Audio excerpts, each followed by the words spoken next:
vamos fazer um gesto único.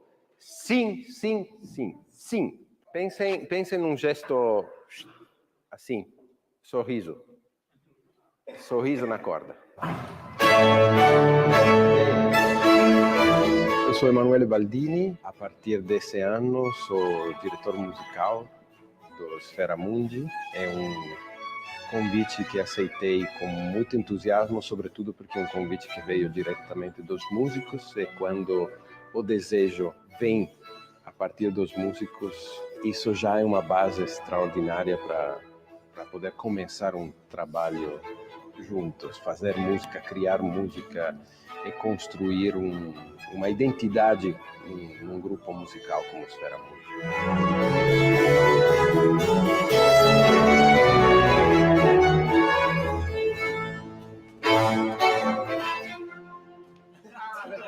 Então, se fazemos assim, vamos fazer baixo, baixo, baixo. Taram, pam, pam. O Sfera Mundi é um grupo de amigos, primeiramente. É um grupo de amigos, e isso faz muita diferença, ligados por um ideal, o ideal artístico, quase filosófico, de uma certa forma. Estamos investindo juntos esforço para um sonho. O sonho de construir um grupo de música aqui no Rio Grande do Sul que tenha um diferencial muito importante na maneira como é abordada a música, na maneira como a música é oferecida para as pessoas. E esperamos receber pelo público, pelas instituições, o mesmo entusiasmo que estamos colocando nesses primeiros passos juntos.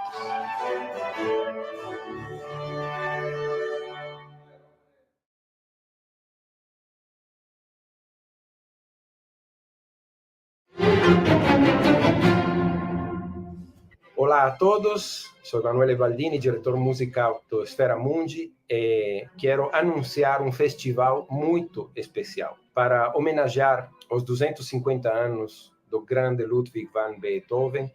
O grupo Sfera Mundi está organizando um festival intitulado justamente Beethoven 250. Um festival de palestras, de aulas, em que grandes músicos nacionais e internacionais participarão, filósofos, astrólogos, todos com o intento de fazer uma grande festa em homenagem a Beethoven. Festa que culminará com o concerto final do Sfera Mundi no dia 13 de dezembro. Participem, que será um evento único.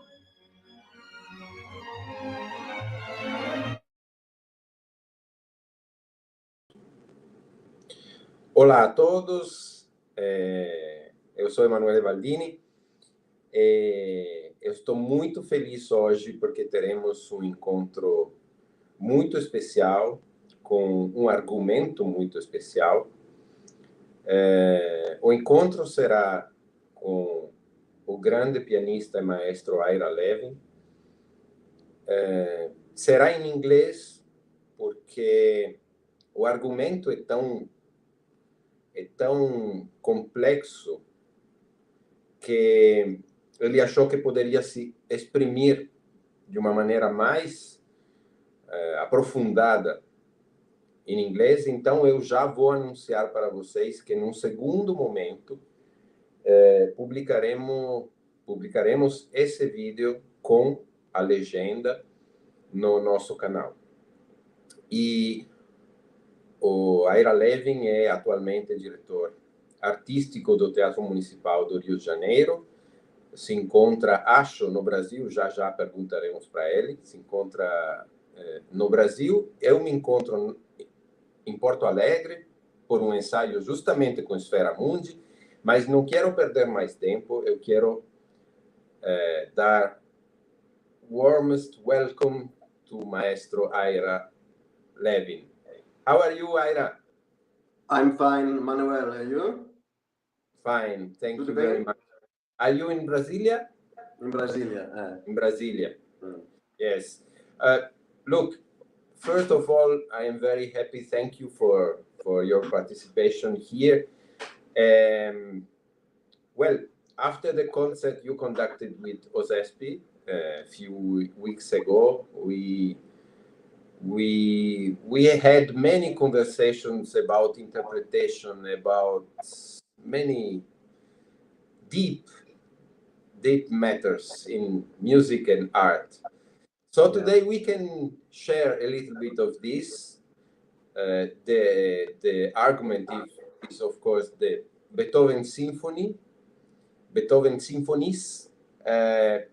and I would love to start with some giving to our friends sort of image, wide image about the symphony before and after Beethoven. I know that you are a big lover of Joseph Haydn and Mozart, of course. I am too.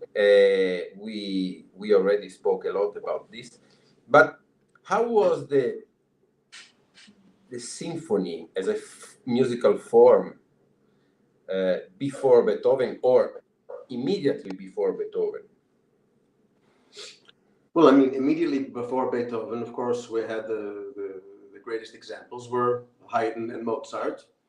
And one should include, if you're speaking historically, Stamitz and various other composers who wrote very interesting works as well, and contemporaries of theirs, Krauss, who went to Sweden, and others.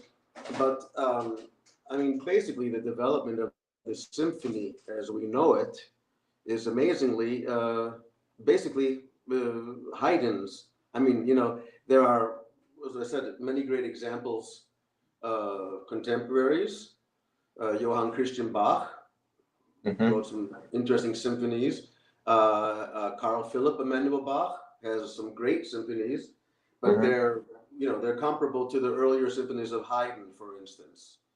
You know, Mozart was very influenced by Johann Christian Bach, but more by Haydn in terms of the symphony. So I think the pivotal example is Haydn. If you look from Haydn's earliest symphonies or his Divertimenti, you know, which he wrote many before he started writing the symphonies. I mean, his Symphony No. 1 was written already by a very mature composer who had written hundreds of works. If you take the Haydn Symphony No. 1 and compare it to 104, it's astonishing. It's absolutely astounding, you know. And you can see the development, and then you see the cross-fertilization between Haydn and Mozart. Haydn was Mozart's model when Mozart was younger. You see effects of the influence of Haydn's string quartets, Opus 20 and Opus 33, on Mozart's quartets that followed. Certain of Haydn's Sturm und Drang symphonies were copied by Mozart, number 47, others that he actually wrote down to study. But then on the other hand, you also see the same thing happening to Haydn with Mozart's final symphonies. There's a different coloring, there's a different formal structure, you know. So I mean, it was in many ways a period of a lot of cross-fertilization. And of course, Beethoven's first symphony comes in that line. I mean, Haydn was still composing, was actually working on the creation, the seasons, more or less, when Beethoven was writing his first symphony, which I think, in my humble opinion, as a work I love, the Beethoven First Symphony is very nice, but for me is in no way comparable to Haydn's greatest symphonies. Yes. Or Mozart. I mean, nowhere close. The same thing with Beethoven's Opus 18 quartets. If you compare them to Haydn's Opus 76, Opus 77, or Mozart's, you know. So, I mean, I don't see Beethoven as necessarily being the culmination of everything. We can get into that, what Beethoven did, but I mean, the form itself had reached absolute perfection already.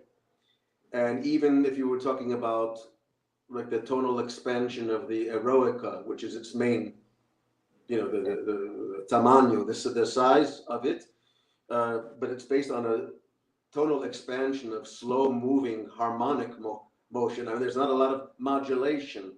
And you see the same thing happening in Mozart's C major quintet, K515. The first movement is already the size of the first Razumovsky quartet, or almost the Eroica. It's huge. And those techniques were appropriated by Beethoven. So I mean, it's difficult to draw lines where it began, who was influencing who. But Haydn is basically truly the father of the symphony. Also of the quartet, no? Oh, it's yeah, same. yeah, It's absolutely. the same. Yeah. And the piano trio and piano sonatas, the piano trios are incredible. But the Haydn symphonies, looking at them in whole as a whole, are absolutely extraordinary. A longer distance than what Mozart traveled from his first symphony to his last in certain ways. Beethoven, of course, there's a big difference between the first and the ninth symphony of Beethoven, obviously. So, but it's a fascinating period, and reached a perfection that was hard to even forget, surpass, even equal for the entire generations that came after Beethoven. It is kind of amazing that Schubert, in his way, in his first symphonies and sonatas, was able to go a certain different way than Beethoven, despite being in the same city where Beethoven was still active. I mean, by the time Beethoven wrote his Ninth Symphony, Schubert had written, well, depending which numbering you use, but 8 of his, and the great C major symphony of Schubert has been proven that wasn't written the last year of his life, but 1825. That means a year after Beethoven's ninth. So, I mean, that's really quite extraordinary if you think about it, that Schubert carved out his own voice despite having this titanic genius, Beethoven, working in the same city. Yes, No. amazing. Yes. Do you think we can consider the last Haydn symphonies as classical music, or do you think in there is already a open door to other kind of languages? Well, I mean, there are, of course, many things in the later Haydn which one could almost label romantic, or certainly progressive. There's a late piano sonata of Haydn, number 51, D major, which is pure Schubert. I mean, it's absolute. That kind of stuff. It's pure Schubert. That doesn't mean that Schubert sat down and said, "I'm going to write like that," But there are many cases where also early Beethoven is already kind of romantic. There's a movement of Beethoven from Piano Sonata Opus 31, number 1.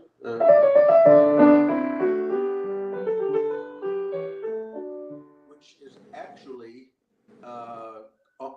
almost copied by Schubert in his great A major sonata, not the melody, but the whole structure of the movement is an absolute copy of the Beethoven, even with the coda that goes into presto and breaks off and has pauses and all of that. So I think these labels of who was classic, who was romantic, I think are very vague, especially with Beethoven. But you know that people always love to put some words. Put in a box. Yeah. Actually, we will speak later about this, because about characters in Beethoven music, because there are some cliches in the symphonies, in his music, also piano music. Oh, yes. Because basic, now it's better. Because one of these cliches is this Beethoven drama, Beethoven destiny, the destiny knocking on the door in the Fifth Symphony. But what is amazing for me is the variety of characters in his music. There is also a lot of humor in his music. Oh, yeah, absolutely. Well, I mean, Beethoven is, of course, was a monument of genius, but was also made into a monument, and the story helped. Yes. Mozart, the incredible prodigy, the legends with his travels around Europe as a child, his craziness, the personality, rather wild, kind of difficult to tell what he was really like, but probably someone with certain elements of Amadeus, certainly. Someone really like bouncing off the walls, nervous energy, and the death, the early death, the requiem, the unmarked grave. And Haydn, for instance, worked 30 years in a castle, not a castle, the palace of Esterhazy, and then went to London, twice, and came back and, had his little house in Haydn. There's nothing quite a normal life, no? Quite a normal life, and seems to have been a fairly well-balanced man. Had his only real tragedy in his life was the horrible marriage. He was married to a horrible woman, or at least they didn't get along at all. And these things help when you have a tragic death. John F. Kennedy, his death made him, immortal. I mean, was he as great a president as, would he have been as great a president if he hadn't been murdered as soon? And many others. It always creates a mystique when something is taken from us too early. In Mozart's case, of course. But, you have to,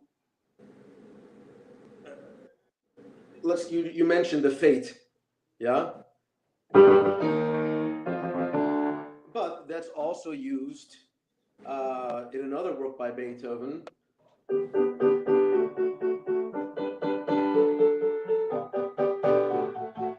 And all that. That's in the same sketchbook, even.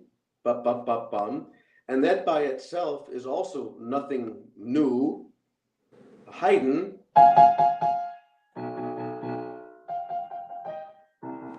there's all kinds of, there's a passage from the sonata.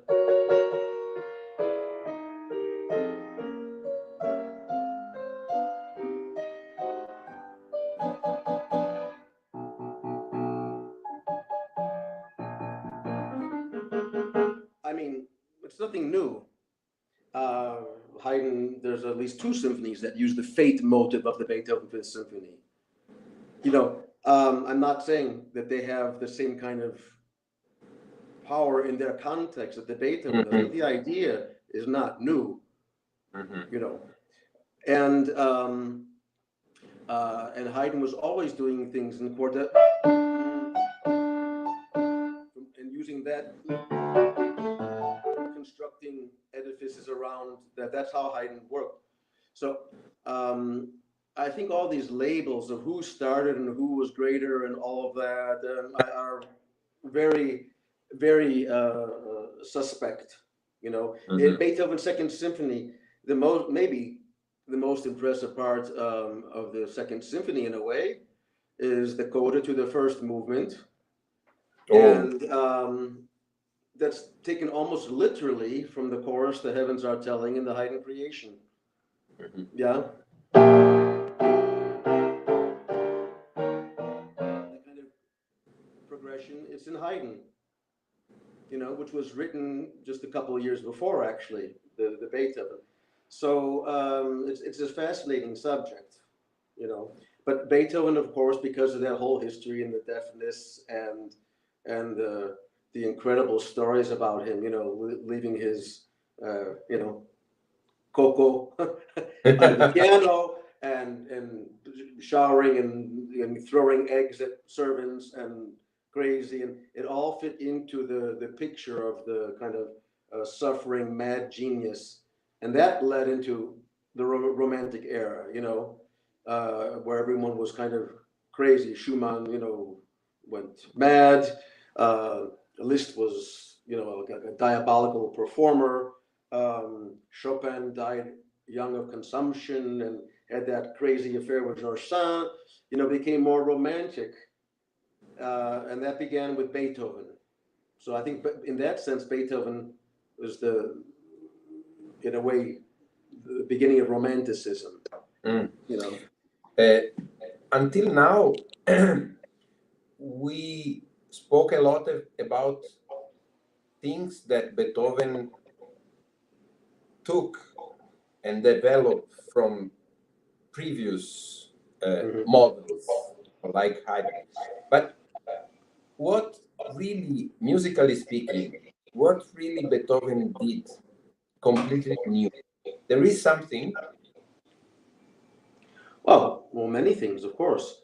I think that the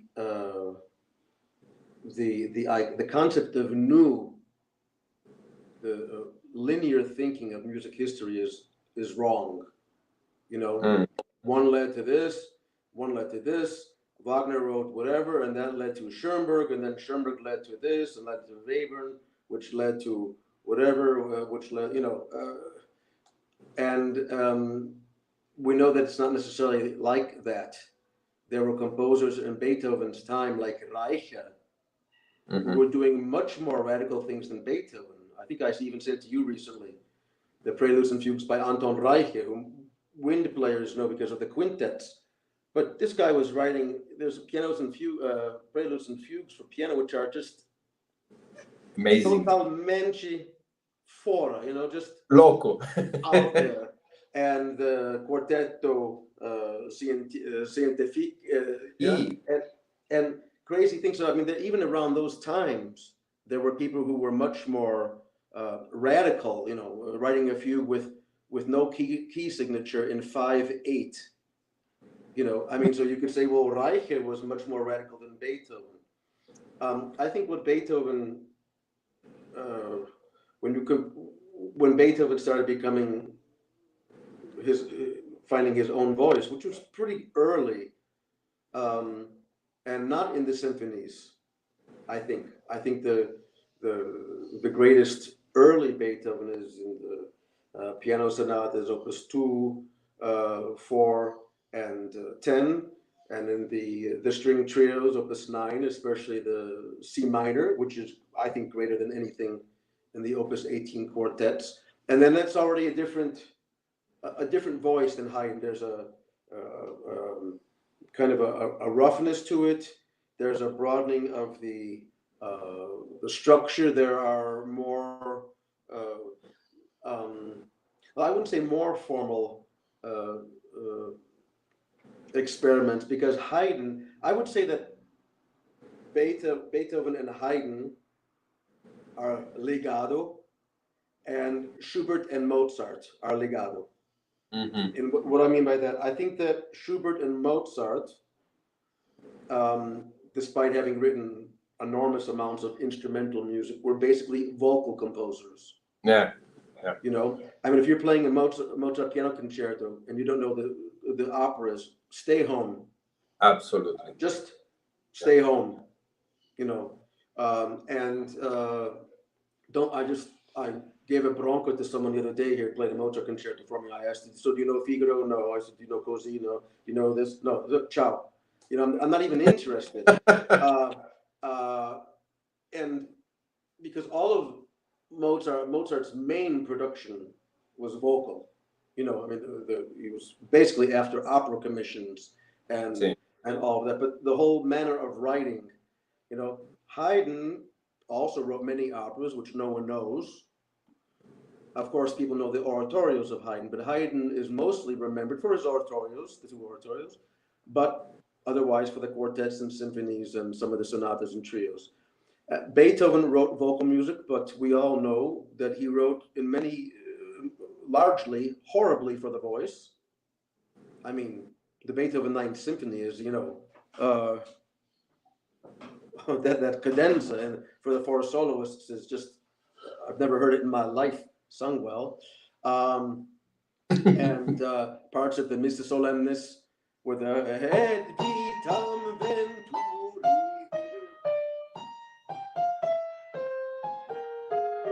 and so on. You would never find anything like that in Mozart or Schubert. You know, I think their approach was more, in general, more lyric. Mozart could be very dramatic, and Schubert could be violent. You know, there's much violence in Schubert's music and the quintetto and other things. But I think Haydn was the greater influence on Beethoven because of the working with little cells, building entire movements out of, you know, cells. And Haydn even was more extreme. The Symphony number 70, the finale is basically.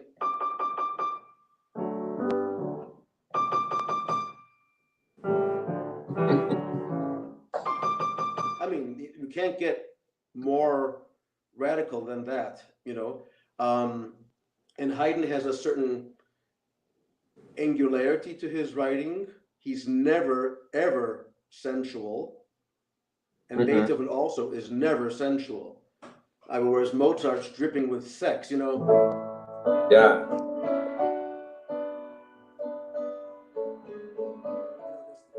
Things like that. You never find a melody like that in Beethoven, you know. And the scoring also, and the thirds, and that's like Brahms already. Even the sound of a Mozart orchestra is different from Haydn, you know. And Beethoven, I think, is really Haydn's pupil. I mean, they had a very difficult relationship as officially as teacher and pupil, but I think Beethoven was Haydn's true disciple. And towards the end of his life, when he was actually dying, someone brought him a little lithograph of Haydn's birthplace, and Beethoven said, "Look, such a great man coming from such humble beginnings." I mean, he did get it with Haydn, you know. And but Beethoven took all these elements, and also Haydn's experimenting with form. You know, there are so many works of Haydn which are just completely bizarre in terms of form. Look at the Farewell Symphony, you know, ends with an adagio and people leaving, or the Symphony number 49, which I invited you to conduct, you know, which opens with an adagio. You know, you don't find that in Mozart. Mozart is in a way more normal. I mean, he can be very surprising and do, you know, the most, of course, genial things, but Haydn is much more shocking. You have a quartet like Opus 54, number 2, which is a finale, an adagio, and then all of a sudden an allegro middle section, and it goes back to adagio. I mean, you know, completely different from. So Beethoven, I think, developed that further, because then you have also movement, you know, sonatas, early Beethoven that begin with slow movements, for instance, or the sonata quasi una fantasia, like Opus 27, number 2 and 1.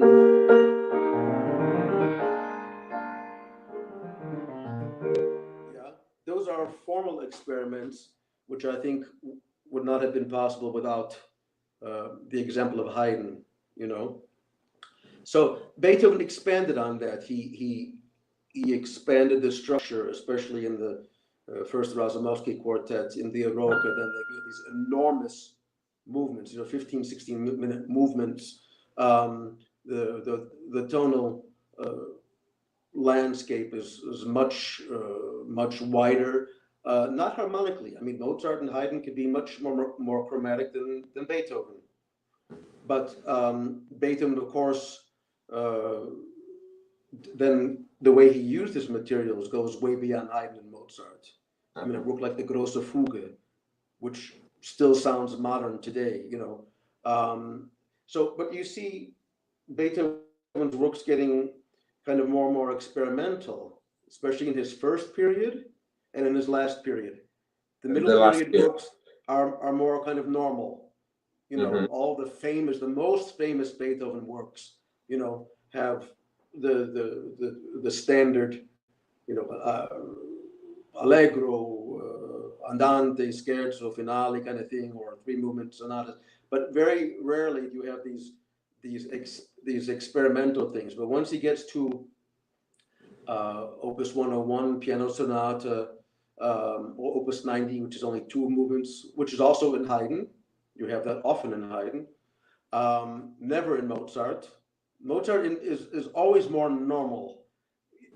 The other thing I think that Beethoven developed from Haydn, even more, but Mozart's development sections are always perfect, but they're short.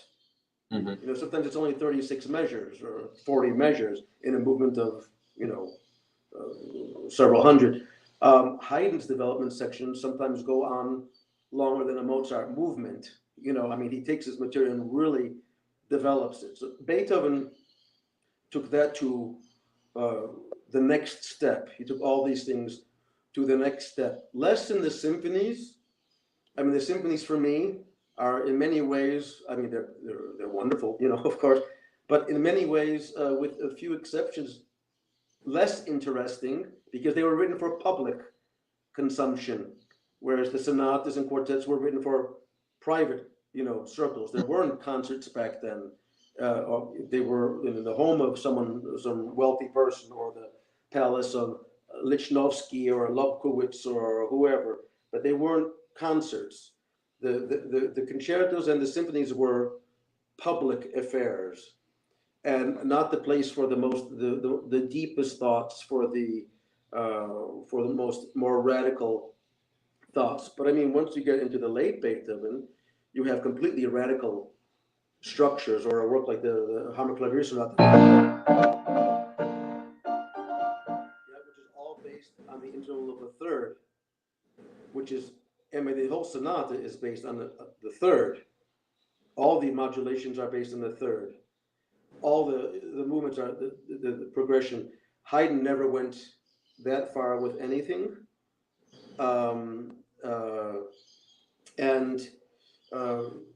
This fragmentation that you sometimes find already in Haydn, Beethoven took to, you know, an amazing level. You have a work like the Quartet Opus 130, which even has 2 alternate finales. I mean, to this day, there's the argument which works, the Grosse Fuge or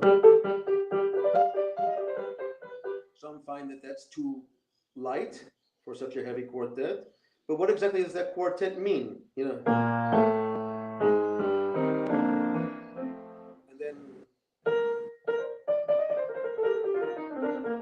and then stops, and then starts again, and then you have that weird, and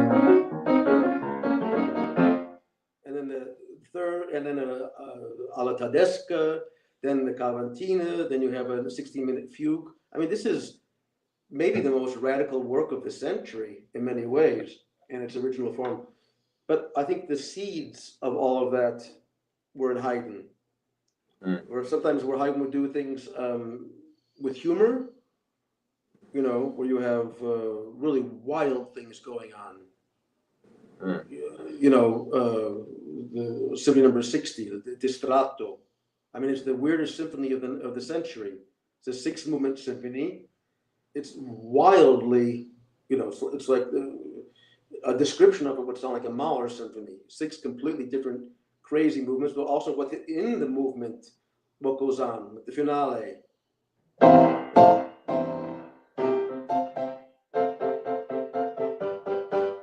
The orchestra to stop and then tune again.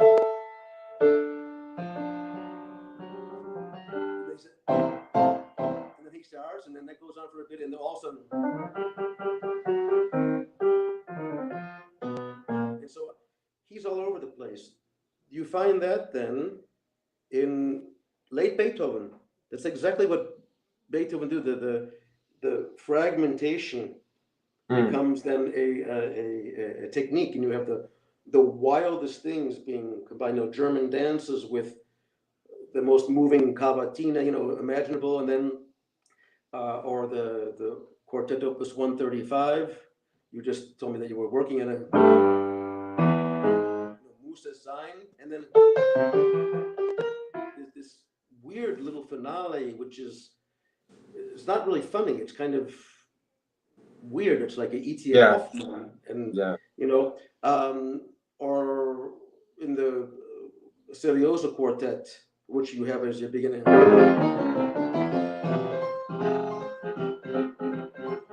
the whole quartet is serious, and then you get to the think it's going to end, and then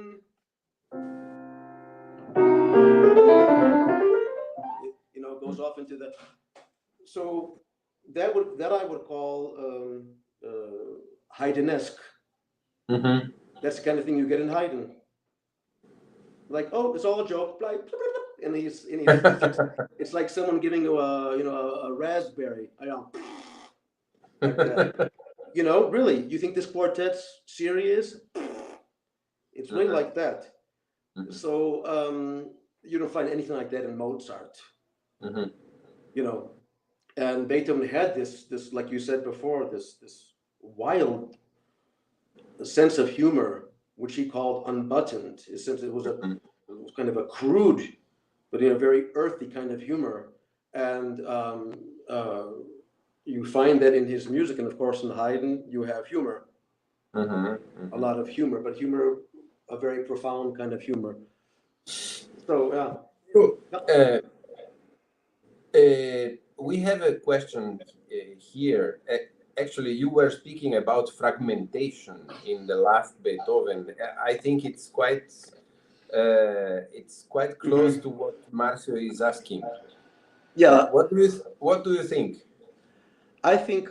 Well, I suggested a book to you recently, Beethoven: His Spiritual Development, by Sullivan, which was written in 1927, I think. And he talks about this subject. There's a spiritual development in Beethoven that you don't see in too many other composers. It doesn't mean that there's not a difference between Verdi's Oberto and Falstaff. There's a huge. But you do see Beethoven going into certain regions that most other composers didn't. And I think as his deafness increased, his isolation from the world, the horrendous story with his nephew, which is just a horror story, and not very positive for Beethoven. No, at all. But it's like he loved his nephew so much that he like crushed him, and but I mean he was, they've proven that he had his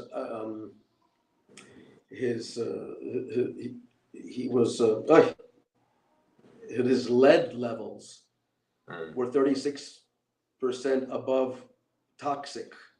So he probably had lead poisoning, as did many others, Handel and others, which they didn't know back then. So he had horrible problems, lead poisoning, and was probably what we would call today half mad. I mean, someone who is arrested by the police for wandering the streets and scaring people. You know the story where he was in a little village outside of Vienna, and he was scaring people in the streets, looking into windows, looking weird, and they had him arrested, and the local chorus conductor had to come and say, "Oh my God, it's not a crazy person, that's Beethoven." I think he was a little, but I think he as his isolation and eccentricity grew, and his deafness became worse, he went more into himself. And going into himself, went into regions, that most other composers didn't. That's where you get these these passages.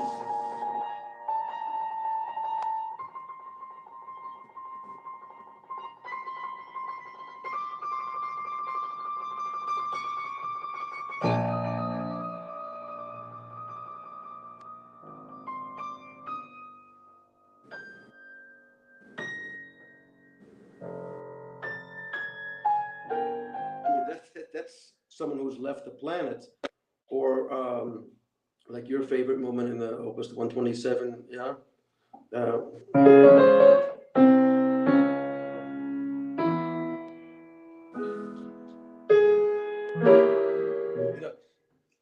I think this all was a combination of his leaving in a way. You see, in very few composers, the same thing happening. I think late Liszt.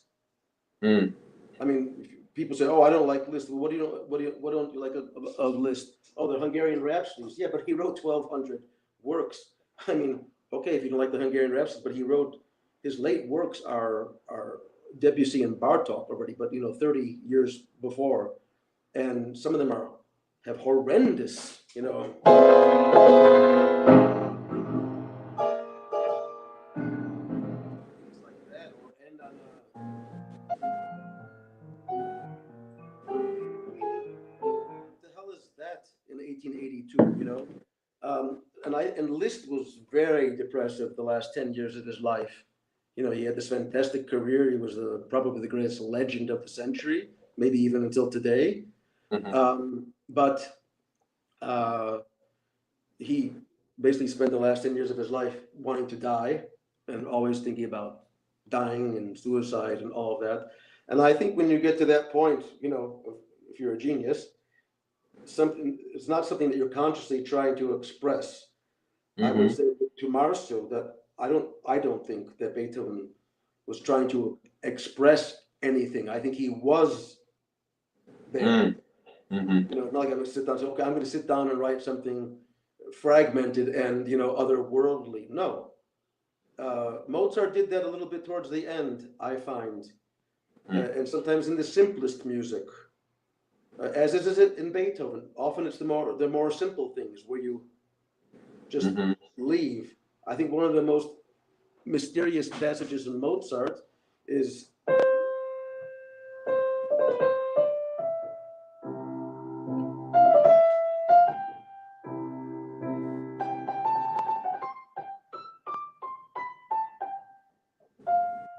so it doesn't sound like anything in the piano, but when you hear it played by the flute, and the trombones, you immediately go into a different. I know I've conducted that so often. I sometimes would conduct performances of the magic flute. Another one with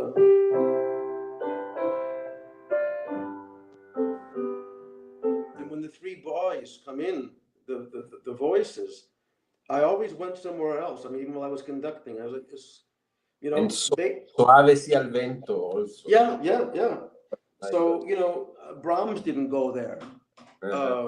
Schumann went there a little bit, but Chopin, I would say, who I adore, is still on the ground in most of his things. But Beethoven, late Liszt, some things of Schumann, they really left the planet. I mean, so I think he was in a state of such helplessness in the world and such pain in his life with his hearing and his rather unfortunate love life, romantic life, and all that, and lonely, and this horrendous story with the nephew. And it's interesting that coincides with the beginning of the third period, more or less. There was about 2 years where he didn't really write much except Opus 101 and 2 cello sonatas, Opus 102.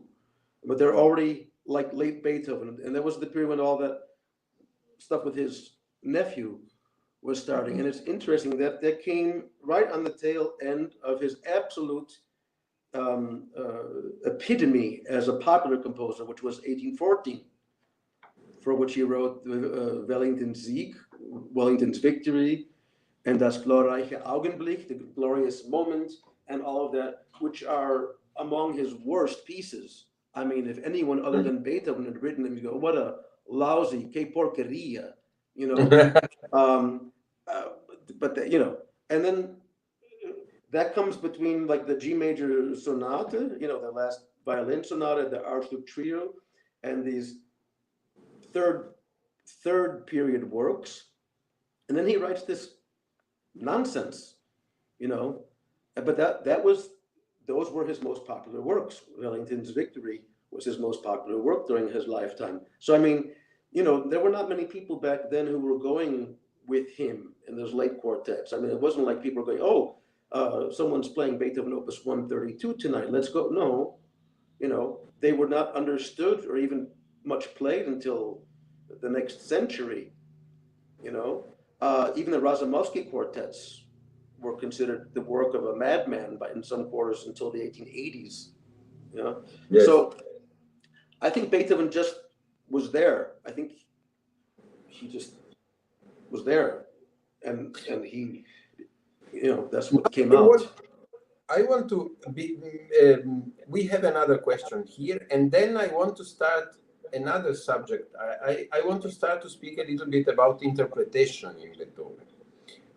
But before we have another question here, I think it's because he was not familiar with vocal genre well, what do you, I don't know, you know, he did write actually quite a bit of vocal music. I mean, I had planned for Rio this year before the COVID. I thought, well, it's Beethoven year, but I refused to play one of the symphonies because they're played, every cat and dog is going to be playing a Beethoven symphony, and they're already played too much. You know, there is such a thing as overexposure, I think. And so I had scheduled works like the Ruins of Athens. Some of the incidental music is very, very nice. The cantata Mehr's Stille Unglückliche Fahrt, Opus 112, which is a beautiful cantata, which Mendelssohn wrote an overture based on, which is actually a better piece of music than the Beethoven, I think. But and he wrote many songs and Scottish and Irish folk song arrangements for piano trio and voice. And he, you know, it wasn't that he was foreign to the vocal genre. I think that he sincerely believed, I think he didn't like people, but that he liked mankind. You know, I think if he had known Sartre, Jean-Paul Sartre, he would have agreed that hell is other people, as I agree. But he didn't know Sartre, and certainly he made everybody else's life hell. I mean, he was hellish, but he did have this big heart, this big soul, and a feeling for humanity. And I think he, you know, and don't forget, he started working on the Schiller poem. There's sketches for a setting of that poem already in 1797. You know, so it wasn't something, yeah, it wasn't something new. It wasn't something that developed in his last period. He had been intending to set that poem for almost 30 years before he did. I don't know. I mean, the Beethoven Ninth is, you know, a huge problem because the first three movements are certainly with at least the first two movements of the Eroica, and I mean, everyone has his table, but I think at least those movements can be considered maybe the absolute climax, the you know, alpha omega of symphonic music. Nothing really before or after has that kind of scale or grandeur, but the finale has often been a problem. Of course, it's the most famous because of the tune, you know, and everyone knows the tune, but it's actually in many ways, I agree with many commentators who write it's in many ways a disaster. You know, it is basically a cantata, you know, tied together by that tune, and but it's got so full of elements, including that horrible vocal cadenza.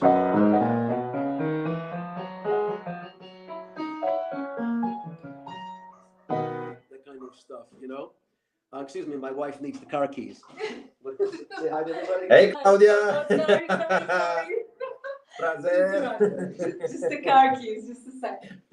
I saw them.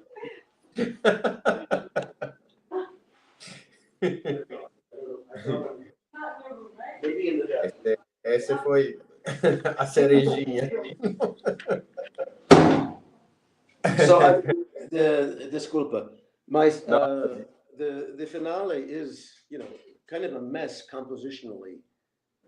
Of course, it has the most exciting coda ever written, and it gets everyone standing out of the seats. But you know, what exactly is that?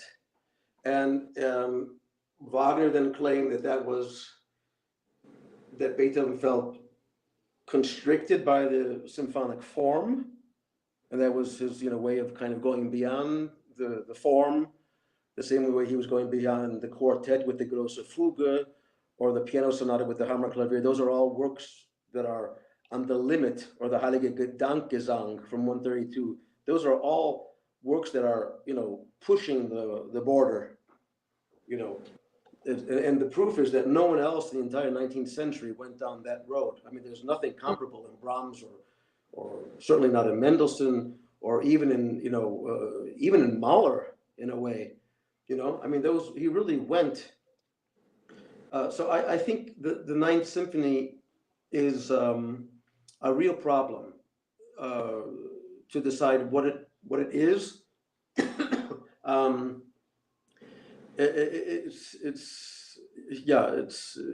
There are entire books about it. We would need another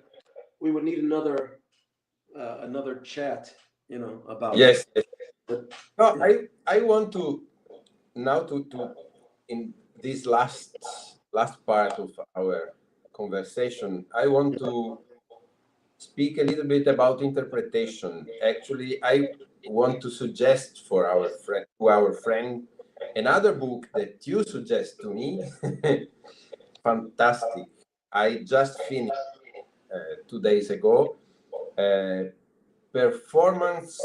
Music performance in the era of recording, right? I think in the age of recording. In the age of recording, yes. Which is amazing. So first of all, I want to know which are as a conductor, which are your Beethoven model as an interpreter? It doesn't exist. It doesn't exist. Because it's too difficult, or because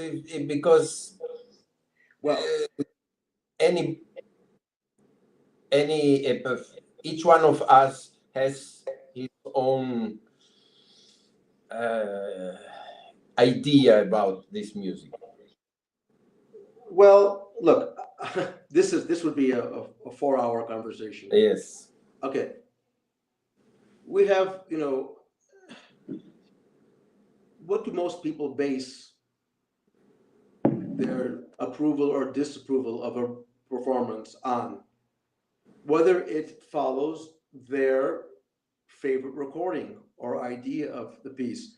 I like Furtwängler's recording the best, or Klemperer, therefore I don't like, you know, John Elliott Gardner or whatever, just to take two extremes, you know, or I like Toscanini, but I don't like so-and-so, because I think you can apply this to all music, where the thing that should really be based upon is the score. You know, there are so many things to think of, because even the score, what is a score written by a man in the early 19th century for different instruments, for different acoustic realities, with a different background? What does that mean to someone in 2020, you know, or even 1930 or whatever? And what actually do we want to do? All musicians claim, well, they're trying to reproduce the score. Well, not all. I would say all true artists. There are many people out there who want to do all the Beethoven symphonies to show that they can do all the Beethoven symphonies, and probably think twice you know. But I mean, you know, our chief the Verdadera, you know, is trying to realize, you know, as much as he can, or she, what's in the score. But that is the most vague term of all, the score. Because, you know, I'm a real student of scores and facsimiles. I have 170 in Berlin, soon to be in Rio. But I mean, there are so many discrepancies between an autograph manuscript and the first edition. First edition, yes. And often approved by the composer himself. And you know, what is even the correct text? To this day, there are hundreds of examples in Beethoven alone, because he was many times very messy in his autographs. I mean, sometimes I go to his autographs and I study them, and these are works I know by heart, but I can't tell what he wrote because it's such a bagunza, you know? And so already even starting with that basic thing, what are the right notes? You know, there's a famous modulation in the Hammerklavier Sonata.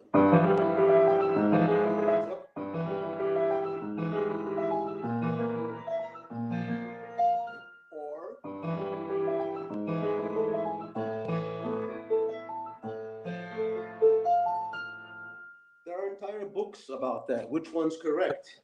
Oh, the first example is more genial because it's not what one expects, but there's a sketch of Beethoven which is what one would. There's not another modulation like that in all of Beethoven. I can give you 100 examples.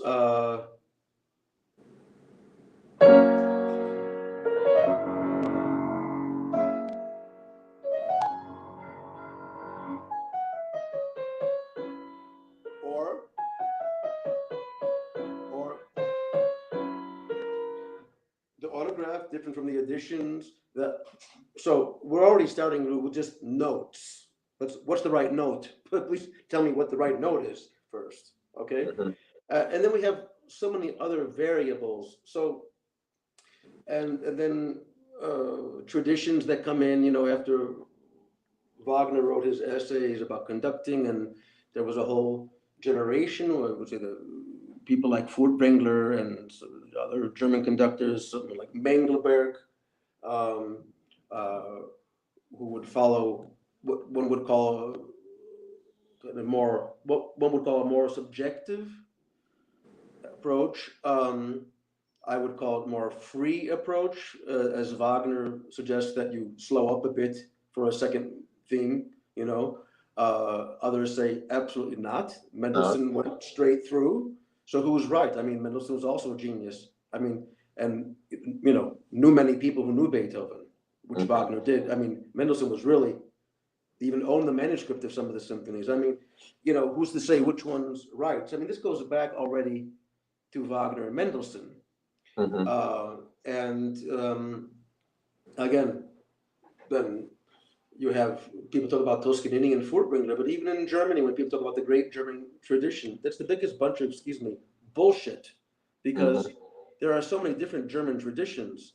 There's Hans von Bülow, whose student, protege was Richard Strauss, but who in later years did not follow the precepts of von Bülow. There were conductors like Weingartner and Erich Kleiber and others who were basically conducting like Toscanini, a more objective approach, you know, not this give and flow. And then there are so many things involved. Then you have the stylistic question. You know, Beethoven, his last symphony was premiered in 1824, but for many, many years, you know, the Beethoven symphonies were performed like they were Bruckner or Wagner symphonies. You know, Beethoven's the Eroica was written while Haydn was still alive. You know, people forget that. The Eroica was not written for, you know, the Karajan Berlin Philharmonic or whatever in a big hall with, you know, 8 horns playing instead of 2 or whatever the case, and, you know, and with a lush, heavy sound. That doesn't mean I don't like Karajan or people who took that route, because that's what we had for many years. But I think any route you choose or whatever come to, if you're convinced by it, I think that conviction will present itself. But you know, then we had for many years the people who say, "Oh, Beethoven's metronome marks." I think the metronome marks of Beethoven is a very interesting point. My conducting teacher was more about philosophy and things than conducting. We never, but Max Rudolf, whose book on conducting is still today, that was my teacher. And we used to ask him, "But Maestro, when you conduct, you don't follow your book." He used to say, "Oh, but when I conduct, I make music." So I mean, you know, you wrote a 300-page book about conducting, but you don't follow your book when you make music. So what the hell with all these diagrams and everything? You know, but Max used to say, and I think this is very wise, because he was a very wise old man who knew everything. Everything. If Beethoven writes, let's say, metronome marks, in his later years, he did leave metronome marks for symphonies and some other things. And some of them are absolutely perfect. It's exactly what everybody does. And others are completely insane looking. But then Max used to say, and then the people would say, "Well, his metronome didn't work." Wait a minute. If his metronome didn't work, why did it work for half of the tempos? Just because you like them? You know, the first movement of the clavier has a metronome mark.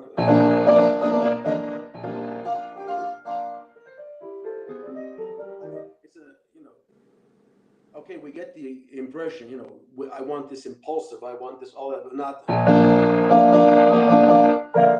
Okay. Carl Böhm. But well, no, Carl Böhm was actually one of those who was closer to sometimes the more modern approach, or was. But you know, let's take the symphonies, because we're talking about the symphonies. The Ninth Symphony opens with a movement that's marked quarter note 88, and with sextuplets written. One of the first, but not the only, with Toscanini and others like that, some of the Germans were approximating that. So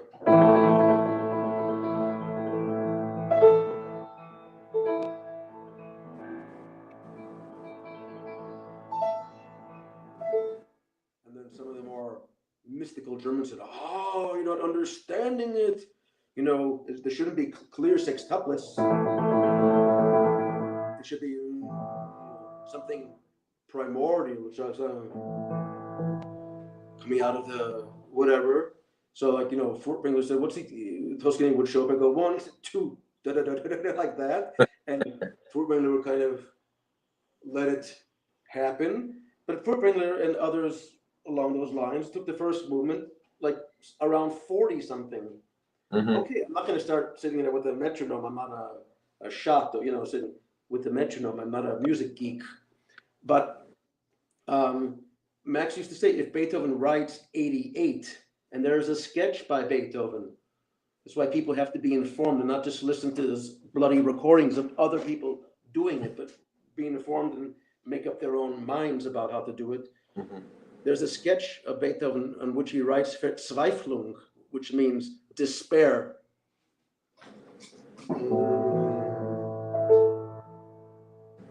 It's not very despairing. I find it as an almost angry movement. You know, when you get to the middle part, it's terrifying. It's the most terrifying recap.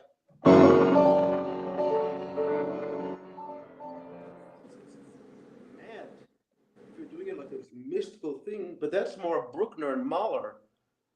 Beethoven was not writing a Bruckner symphony in 1824, you know, and he was not writing it for people who were playing Bruckner. People who were playing, you know, Spohr and Mozart and whatever, and you know, no one was playing it with a huge bow and with, you know, blowing their brains out in the brass. So Max used to say, if you have a metronome mark he used to say, give it 15 points one way or the other, more or less.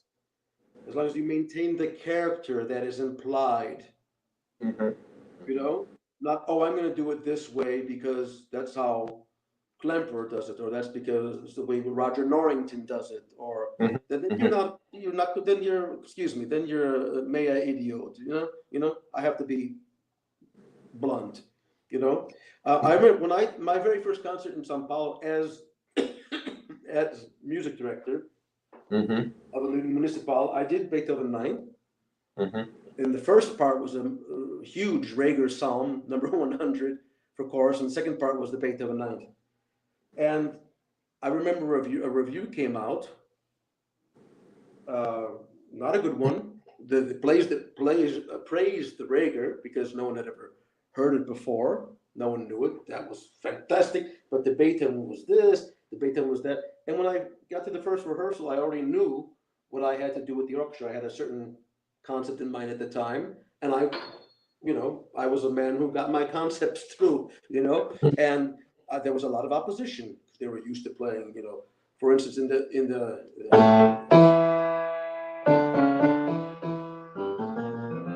he writes a tempo, you know, but then you get this recitative sometimes going on for 3 hours, it seems, and that's not what Beethoven writes. And at that time, I was convinced that one should try to do that. And anyway, this guy wrote, and other details like that. And the tempo of the first one was quite wild, you know. No.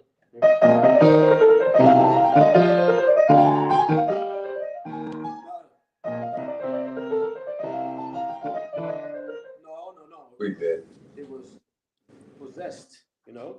No, he didn't like it. So when I came out, I said, "Who is this idiot? Blah blah blah blah. Does he blah, blah, blah. And I said, "Oh no, but he's not, and you would probably like him." And so anyway, to make a story short, people suggested that we get together. Why don't you meet with him? And we did. And our first meeting lasted 5 hours. We were thrown out of the restaurant at 1 a.m. And I said, we talked about the review. I said, you know, what you reviewed was your favorite recording, because what I did is in the score. You cannot tell me that I did anything wrong. I didn't take 88 for the first one. I took about whatever. I looked at my watch while I was conducting. And there are other things as well that one takes for granted because that's how it is on the recording. But in the score, there's a lot of questions, a lot of things that are not clear from Beethoven. Or you have another example, first the Eroica. You have many things like this.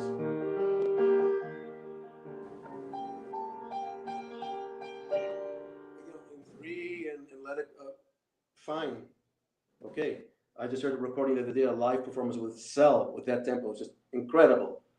I mean, it couldn't be done. But then you had the whole generation of conductors, including Michael Gielen, who's the man who brought me to Germany. And Gielen and others like him, before him, René Leibovitz, were all actually coming from the Schoenberg school, said, no, you should do the metronome, or people like Gardner or Norrington, others like that. No, the metronome says that, and it should be in 1. And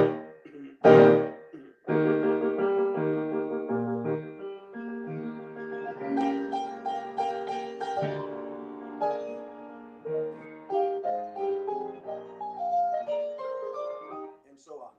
Yeah. The poor violins trying to get, but that should be.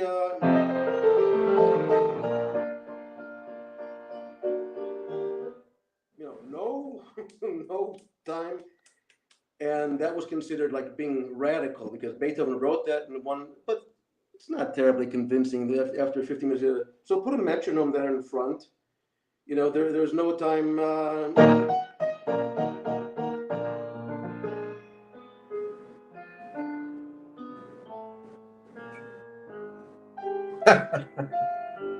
time for a moment like that. No, just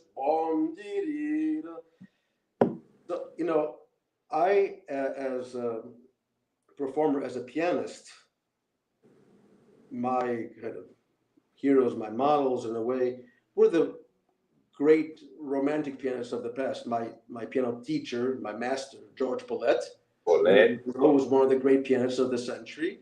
And he studied with people like Leopold Godowski and Joseph Hoffman and grew up listening to Cortot and all of them. And as a pianist, I was very much in that lineage. Very subjective in performance, very spontaneous, wild outbursts, extreme dynamic. I mean, the whole thing.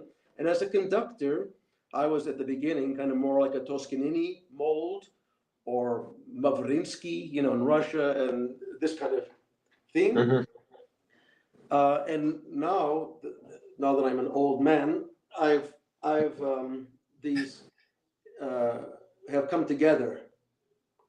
So I think I'm a combination of the two. I still have the fantastic strong lineage drive. Something like this, it's fantastic. And I think you saw, like in the Brahms, for instance, I'm very flexible. I didn't conduct the Brahms 20 years ago like that. So again, when you say Beethoven or any great composer, your interpretation is changing with you also. How you decipher, how you interpret these signs. I showed you when I was doing the Brahms this time, I was still studying source materials. I mean, I knew this simply by heart. I could have conducted it, but I was still looking, And it's the same thing with Beethoven. I mean, it doesn't really ever end, but I can't say that I have a favorite. I like certain things. For instance, I think there's I don't like a too over-refined sound in general in Beethoven. I think there is a certain roughness. I like in a way, the Toscanini sound in Beethoven more than Bruno Walter. There is a roughness, and Beethoven was like that. I hate Beethoven, Toscanini's Mozart for the same reason, because I think there's only one Mozart performance of his that I can stand anymore. But in Beethoven, I think that this kind of peasant Italian and the earthy Beethoven matched.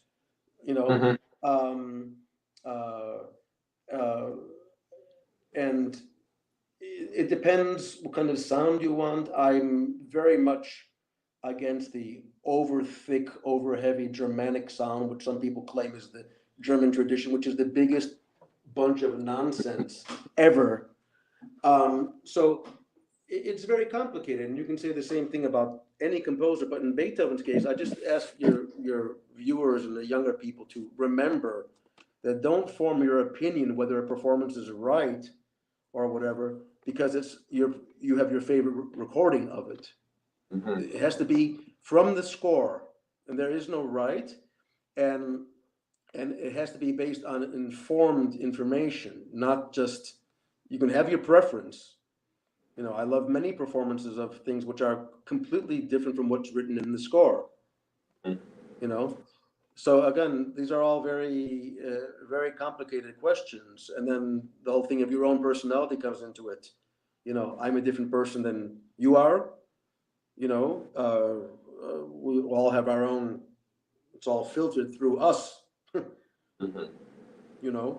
But I think the stronger the interpretation, and the other extreme would be someone like, I heard a recording recently by someone who's got a big name now, and one of the most horrible things I ever heard in my life. It's a Beethoven Fifth Symphony. I know. Every chord is stretched.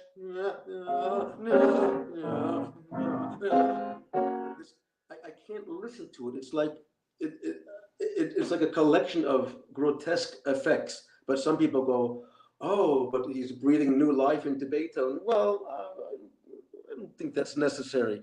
But and then he can say, "Well, but it's inherent in the score." Well, I don't think it is, because you're not hearing the structure at all. Yeah. And just briefly about structure, it's another thing that I consider very important. When I can tell the musicians, conductors, and instrumentalists who are aware of the structure of the works they're playing or performing. I'm talking about phrase structure. Beethoven in many ways is less adventurous than Mozart and Haydn in terms of irregularity. I mean, Haydn's all over the place. You have movements of Haydn where you literally don't know where you are anymore because he's playing with the meter, he's playing with the, you know, the downbeat you think is the development of that section. I defy most people to even try to beat it in the development section. But in Beethoven, if you're not aware of the phrase structure, or for instance, I think most of you have heard that. Is that an Ana Cruz? Where's the one of the phrase? Is it 1, 2, 3, or is it 1, 2? And what do you do when you get later in the movement, where it seems like you're all of a sudden a 5 measure phrase, but you're actually in a 4, but the 1 is not where you think it is, and all these things. If someone's just going, you know, making a face and showing the audience that he's being a maestro, and it has a nice beat, and everyone goes, and I'm just hearing basically the musical equivalent of gibberish. Yeah? So, because they're not showing me where the structure is. If you have,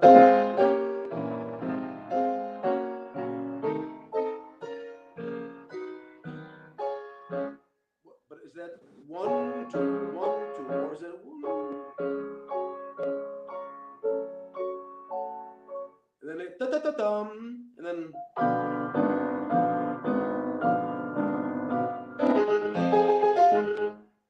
you have to know what's going on, or you just, you know, or is that 1, or is that 2 measures of Ana Cruz, and the 1 is 1? If you can't answer that question, put your baton down and go and study. And I've asked certain conductors who think highly of themselves and who have decent careers where that is, and they don't know what I'm talking about. It's like I brought something in, you know, in a translation of a historic Indian text or something for them. They have no idea, but they go and do this, but it's all nonsense. So I think especially for a conductor, you have to know these things. And there are many conductors who screw up this one entrance of Beethoven. Because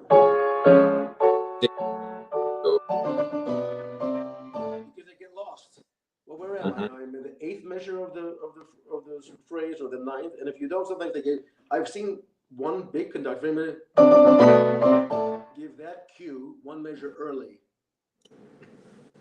trying to impress someone that he's conducting by memory and putting it. We did once also with the same result. That's not going to happen if you know what the structure is.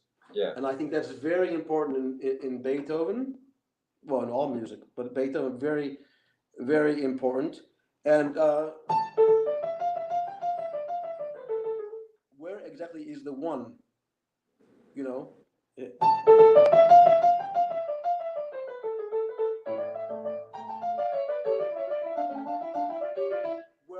Where am I? It gets to the fortissimo, then you know. But up until then, it wasn't until later that I realized that I was putting the 1 in the wrong place at first. You know, these are things that I think are very important. And then when you listen to recordings of other people, if they bring out those things, then that shows to me that someone's really well thought out, and then I'll accept any interpretation, because there is no, you know, proper or correct interpretation, you know? Maestro, I wish really to thank you for your time. It's amazing what you gave to us, to all the people who are here with us, and it's always a great pleasure. I could stay hours speaking with you and learning from you. So I wish to thank you a lot for this conversation. Thank you for having me. And we can continue our conversation later. Sure. Our chat private Very chat. good. Very well. Thank you very much, maestro. Ok, foi prazer. Ciao, ciao. Thank Ciao, you. ciao.